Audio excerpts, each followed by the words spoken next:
My name is Eiffel Lam. I study in Sacred Heart Canossian School. A Christmas Carol. An unhappy old man. Mr. Scrooge and his partner, Jacob Marley, were very good friends. They were in the same class at kindergarten, primary school, middle school, and university. They knew each other well.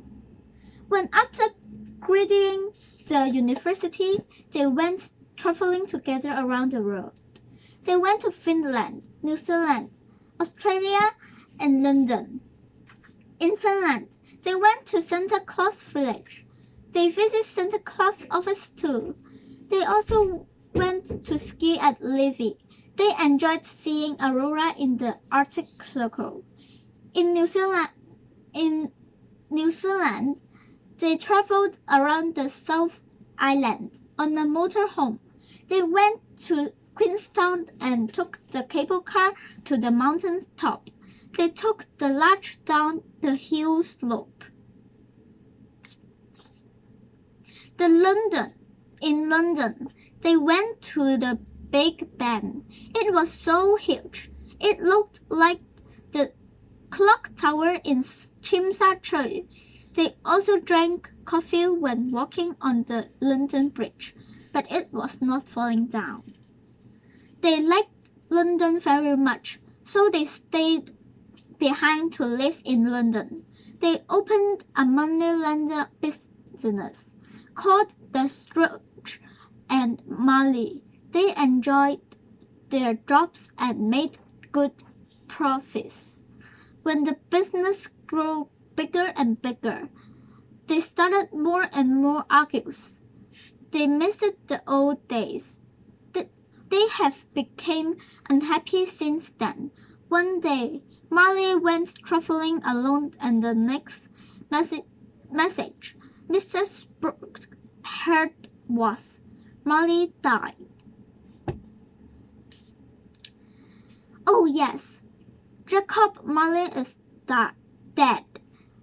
Scrooge knows it because he went to the funeral. He went to office that they used together and carried on working as if nothing had changed. There is a sign above the office door, Scrooge and Marley. Even after Marley died, Scrooge didn't cover up his name. When people came at the office, they sometimes asked to speak to Marley because his name was over the door. Scrooge didn't care. He just pretended to be Marley to get the conversation over with more quickly. One other important thing about Scrooge is that he was very rich. He had so much money and he hated to spend any of it. He didn't spend it on others. He was so hard and horrible he would laugh at people begging in the street. His cold heart showed on his face and in his whole body. Scrooge, he had thin blue lips, little red eyes, and a sharp pointy nose. If anybody was trying to look unhappy, they would look like Scrooge did. Nobody ever wanted to speak to Scrooge. Nobody ever asked him what time it was or how to get to a place. Even the dogs of the blind people would try to get away from him, as if they knew how mean and horrible and unhappy he was. Scrooge didn't care. If nobody spoke to him, that was a good day.